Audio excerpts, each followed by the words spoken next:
ప్రభునందు ప్రియమైనటువంటి దేవుని బిడ్డలారా, ఎలోహిం వాయిస్ ఆధ్యాత్మిక మేలుకొలుపు అనే కార్యక్రమానికి మిమ్మల్ని అందరినీ కూడా ప్రేమపూర్వకంగా ఆహ్వానిస్తూ ఉన్నాను. ఈ యొక్క 8వ రోజులో దేవుడు మనలను ప్రవేశపెట్టిన విధానాన్ని బట్టి ప్రభు యొక్క నామానికి ఘనత, మహిమ, ప్రభావాలు చెల్లిస్తూ ఉన్నాను. మీరందరూ కూడా ఈ యొక్క ఆధ్యాత్మిక మేలుకొలుపు అనే కార్యక్రమము ద్వారా మీరందరూ కూడా మేళ్లను పొందుకుంటున్నారని విశ్వసిస్తూ మీ అందరికీ కూడా ప్రభు పేరట వందనాలు తెలియపరుస్తూ ఉన్నాను. ప్రియులరా, రండి ఈ దినము కొరకు ఏర్పాటు చేయబడినటువంటి ధ్యానాంశముగా యెషయా గ్రంథం 54వ అధ్యాయం 10వ వచనమును మనం ధ్యానాంశముగా తీసుకుందాం. యెషయా గ్రంథం 54వ అధ్యాయం 10వ వచనం.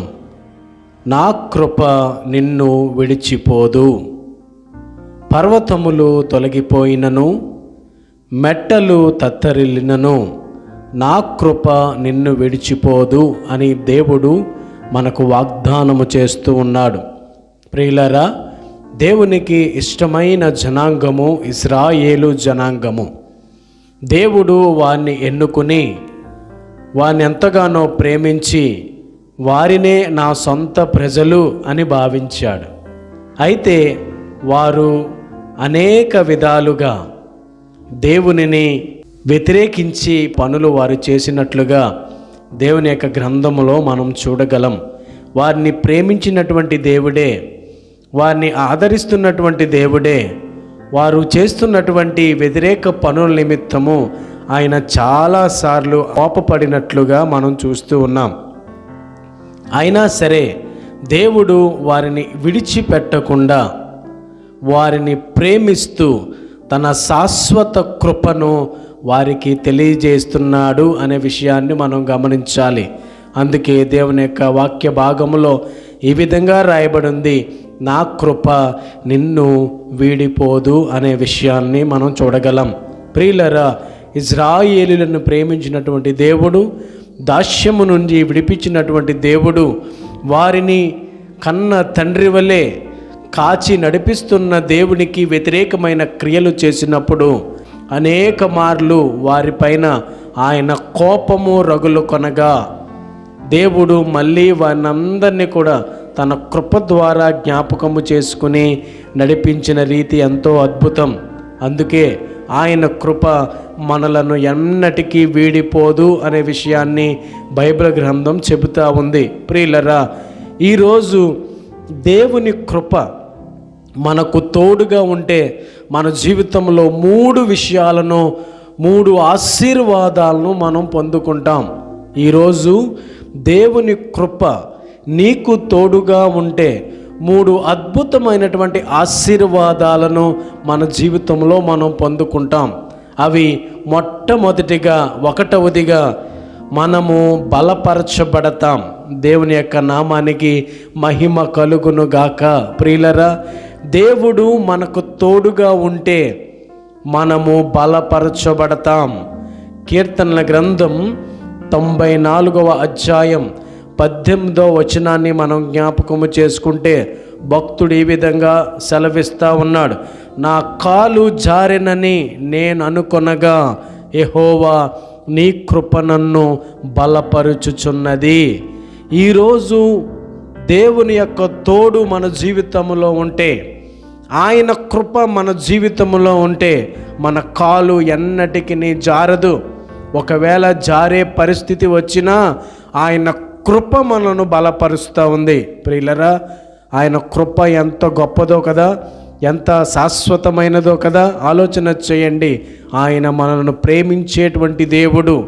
మనము పుట్టక మునుపే మన రూపురేఖలను తన హస్తములో ముద్రించుకున్నటువంటి దేవుడు ఆయన ప్రేమాస్వరూపి, కనికర సంపన్నుడు, దయా దాక్షణ్య పూర్ణుడు గనుక ఈరోజు ఆయన కృప మనకు తోడుగా ఉంటే మనము బలపరచబడతాం.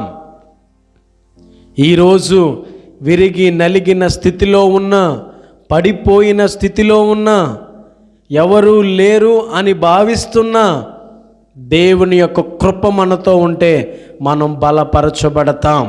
భక్తుడు అంటున్నాడు, నా కాలు జారిందని నేను అనుకున్నాను, కానీ దేవుని యొక్క హస్తము నన్ను బలపరిచెను. ఇంకా చెప్పాలంటే దేవుని యొక్క కృపే నన్ను బలపరిచెను. గనుక ఈరోజు నీ ఎడల నా ఎడల ఆయన కృప చాలా అధికమై ఉన్నది. ఆయన మనలను కృప ద్వారా జ్ఞాపకము చేసుకుంటూ ఉన్నాడు. ఎందుకనంటే ఆయన తన పరిశుద్ధ రక్తమును ఇహలోకములో నీ కొరకు నా కొరకు కార్చి తన యవ్వన ప్రాణాన్ని మన కొరకు పెట్టాడు. గనక మనము విలువగల పరిశుద్ధిని రక్తము ద్వారా కొనబడ్డాం. గనుకనే ఆయన మనలను ఆయన కృప ద్వారా జ్ఞాపకము చేసుకుని నానాటికి బలపరుస్తూ ఉన్నాడు. ప్రియులరా, ఇంకా బలహీనమైన స్థితిలో నువ్వు ఉంటే దేవుడు అంటున్నాడు, నీ కృప నాకు చాలును అని భక్తుడు అంటుంటే, తండ్రి అయినటువంటి దేవుడు అంటున్నాడు, నేను నీకు కృపను అనుగ్రహించి బలపరుస్తాను అంటున్నాడు. ఈరోజు ప్రియమైనటువంటి దేవుడు బిడ్డలరా, ఆయన కృపగల దేవుడుగా మనకి కనిపిస్తూ ఉన్నాడు. ఈరోజు నువ్వు బలపరచబడాలని ఆశపడుతున్నావా? ఉన్నతమైన స్థానంలో ఉండాలని ఆశపడుతున్నావా? నిన్ను అందరూ గౌరవించాలని ఆశపడుతున్నావా?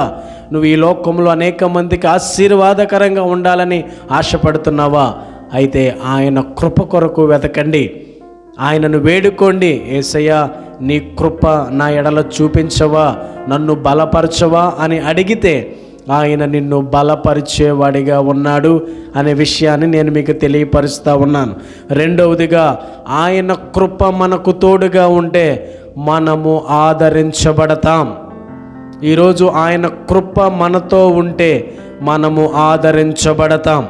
కీర్తనల గ్రంథం 119వ అధ్యాయం 76వ వచనాన్ని మనం జ్ఞాపకము చేస్తే అక్కడ ఈ విధంగా వాక్య భాగాన్ని మనం చూడగలం. నీ సేవకునికి నీవిచ్చిన మాట చొప్పున నీ కృప నన్ను ఆదరించుచున్నది అనేటువంటి మాట. ప్రియమైనటువంటి వాళ్ళరా, ఈరోజు ఆదరణ ఎక్కడ దొరుకుతుంది అని అంటే కేవలము దేవుని యొద్ద మాత్రమే మనకు ఆదరణ లభిస్తూ ఉంది. ఈరోజు చాలామందిని ఆశ్రయించి చాలామంది దగాపడ్డారు, మోసపోయారు. ప్రియమైనటువంటి వాళ్ళరా, చాలామంది అంటారు, నేను అతనితో మాట్లాడితే నాకు ఆదరణ కలుగుతుందండి, ఆమెతో మాట్లాడితే నాకు ఆదరణ కలుగుతుందండి, ఇష్టమైన ప్రదేశానికి వెళితే నాకు ఆదరణ కలుగుతుందండి అని అనేవారు చాలామంది ఉన్నారు. అయితే అది తాత్కాలికమైనదనే విషయాన్ని గమనించాలి. ప్రియమైనటువంటి వాళ్ళరా, ఆదరణను పొందుకోవాలనంటే అది కేవలము క్రీస్తు నామములోనే సాధ్యము. కనుక దేవుని కృప మనకు తోడై ఉంటే మన జీవితాలలో మనము ఆదరణను పొందుకుంటాం. అది వర్ణనాతీతమైనటువంటిది, అది ఎవరు ఊహించలేనటువంటిది. అంత గొప్ప ఆదరణను దేవుడు మనకు అనుగ్రహిస్తాడు. మూడవదిగా ప్రియమైనటువంటి వాళ్ళరా, దేవుని కృప మనకు తోడుగా ఉంటే మనము ఆనందభరితులమై సంతోషిస్తాము. ప్రియమైనటువంటి వాళ్ళరా, కీర్తనల గ్రంథం 31వ అధ్యాయము 21వ వచనంలో ఈ విధంగా రాయబడింది, ప్రాకారము గల పట్టణములో యెహోవా తన కృపను ఆశ్చర్యకరముగా నాకు చూపించుచున్నాడు అనే మాటను మనము చూడగలం. నిజమే, ఆయన కార్యాలు ఆశ్చర్యమైనవి, ఆయన కార్యాలు గంభీరమైనవి, ఆయన ప్రేమ గంభీరమైనది. ప్రియమైనటువంటి వాళ్ళరా, ఆయన కార్యాలు మనకు అర్థము కావు, మన హృదయానికి గోచరము కావు, చెవికి వినపడవు, కంటికి కనబడవు. అటువంటి అద్భుతమైన ఆశ్చర్య కార్యాలు చేసి మనలను సంతోషభరితులుగా చేస్తాడు దేవుడు. గనుక ఈరోజు ప్రియమైనటువంటి వాళ్ళరా, సంతోషము కావాలి అంటే, ఆనందము నీ జీవితంలో కావాలి అంటే, నెమ్మది నీ జీవితంలో కావాలి అంటే, ప్రియమైనటువంటి దేవుని బిడ్డలారా, యేసు క్రీస్తు వారి యొక్క కృపను వెదకాలి. గనుక ఈరోజు ఎన్ని అవంతరాలు ఎదురొచ్చినా దేవుని కృపను వెతకడం మొదలుపెట్టండి. నేను చాలా పాపాత్ముడను, దేవుని యొక్క ప్రేమకు దూరంగా వెళ్ళిపోయాను, అనేక మార్లు దేవునికి చేసిన వాగ్దానములు మీరి ప్రవర్తించాను అని ఒకవేళ నువ్వు భావిస్తూ ఉంటే దేవుడు మరొక అవకాశమును మనకిస్తూ ఉన్నాడు. ఒకవేళ పాప క్షమాపణ కోరుకుంటూ నువ్వు దేవుని దగ్గరకు వస్తే ఆయన శాశ్వతమైన కృపతో నిన్ను ప్రేమించడానికి సిద్ధంగా ఉన్నాడు. ఆయన అంటున్నాడు, ప్రయాసపడి భారము మోస్తున్నటువంటి సమస్త జనులారా నా యొద్దకు రండి, నేను మీకు విశ్రాంతిని కలగజేస్తాను అని తెలియపరుస్తున్నాడు. ఆ ప్రేమ కలిగిన పిలుపును, ఆ మెల్లని స్వరము కలిగిన పిలుపును నువ్వు విని ఆయన చెంతకు చేరితే ఆయన నిన్ను దీవించేవాడిగా ఉన్నాడు. ఈ యొక్క 8వ రోజు వాగ్దాన సందేశములో దేవుడు మనకిస్తున్నటువంటి అభయం ఏమిటనంటే, ఆయన కృప మనలను ఎన్నడూ విడువదు. స్నేహితులే నిన్ను విడిచిపెట్టినప్పటికీ, బంధువులే నిన్ను తోలనాడినప్పటికీ, సమాజమే నిన్ను వ్యతిరేకించినప్పటికీ ప్రభువు కృప నిన్ను ఎన్నడూ విడిపోదు. ఆయన కృప మన జీవితాల్లో ఉంటే 3 ప్రత్యేకమైన ఆశీర్వాదాలను మన జీవితంలో మనం పొందుకుంటాం. అది మొదటిది, మనం బలపరచబడతాం. 2, ఆదరించబడతాం. 3, ఆనందభరితులమై సంతోషిస్తాం. గనుక నా ప్రియమైనటువంటి దేవుని బిడ్డలారా, ఈరోజు దేవుని కాపుదలను మనము కోరుకోవాలి. ఆయన కృపను మనము కోరుకోవాలి. ఆనాడు ఇజ్రాయేలీలను ప్రేమించినటువంటి దేవుడే ఈరోజు నిన్ను నన్ను శాశ్వతమైన కృపతో ప్రేమిస్తున్నాడు. గనుక ప్రియమైనటువంటి వారలారా, ఆ ప్రేమ పిలుపును విని ఆయన యొద్దకు వస్తే నువ్వు ఆశీర్వదించబడతావు, దీవించబడతావు, సంతోషభరితురాలు అవుతావు. ఆలోచన చేద్దామా? ఒక్కసారి ముగింపులోనికి వస్తూ ఉన్నాను. ప్రియమైనటువంటి దేవుని బిడ్డలారా, పాపము చేసినప్పుడు దేవుని కోపము మన మీద రగులుకుంటుంది. కానీ అదే సమయంలో నువ్వు పశ్చాత్తాపపడి దేవుని సన్నిధిలో మోకరించి ప్రార్థన చేయగలిగితే ఆయన దగ్గర క్షమాపణ దొరుకుతుంది. గనుక ఈరోజు నీ పాపమును విడిచిపెట్టి ఆయన పిలుస్తున్న పిలుపుకు విధేయుడై ఆయన సన్నిధిలో, ఆయన వాక్యము పట్ల, ఆయన కృపలో జీవించడానికి నువ్వు ప్రయాసపడితే ఈరోజు ఆయన శాశ్వతమైన కృపను నీ మీద కుమ్మరించడానికి, నిన్ను దీవించడానికి, నిన్ను బలపరచడానికి, నిన్ను సంతోషకరమైనటువంటి వానిగా చేయడానికి ఆయన సిద్ధపడుతున్నాడు. గనక ఈ అవకాశమును వినియోగించుకుని నా ప్రియమైనటువంటి దేవుని బిడ్డలారా, దేవునితో మంచి సంబంధము కలిగి ఉండడానికి ప్రయత్నించండి. అట్టి కృప పరిశుద్ధాత్మ దేవుడు మనందరికీ అనుగ్రహించి నడిపించునుగాక. చిన్న ప్రార్థన చేసుకుందాం, ఏకీభవించండి. మహాపరిశుద్ధుడా, ప్రేమగల తండ్రి, నీ శ్రేష్టమైన ఘనమైన నామానికి స్తోత్రాలు. అయ్యా, ఈరోజు కృపగల దేవుడుగా ఈ యొక్క 8వ రోజు యొక్క ఆధ్యాత్మిక మేలు కొలుపు కార్యక్రమములో మాతో మాట్లాడిన విధానాన్ని బట్టి నీ కొందనాలు చెల్లిస్తూ ఉన్నాం. ఎవరైతే నీ కృపను పొందుకోవాలని ఆశపడుతున్నారో వారందరినీ దీవించండి ప్రభువా. శాశ్వతమైన ప్రేమతో వారిని ప్రేమించండి. శాశ్వతమైన కృపతో నాయనా వారిని మీరు సంతోషభరితులుగా చేయండి. మళ్ళీ మేము కలుసుకునే పర్యాంతము నీ వాక్యము ద్వారా, నీ హస్తము ద్వారా మమ్మల్ని ఆదరించి నడిపించమని యేసు నామములో అడిగి వేడుకుంటున్నాం మా ప్రియ పరలోకపు తండ్రి, ఆమేన్. మన తండ్రి అయినటువంటి దేవుని ప్రేమ, కుమారుడైనటువంటి యేసుక్రీస్తు వారి యొక్క కృప, పరిశుద్ధాత్మ దేవుని యొక్క అన్యోన్య సహవాసము, సమాధానము మనందరికీ సదాకాలము తోడై ఉండి సంరక్షించి నడిపించునుగాక.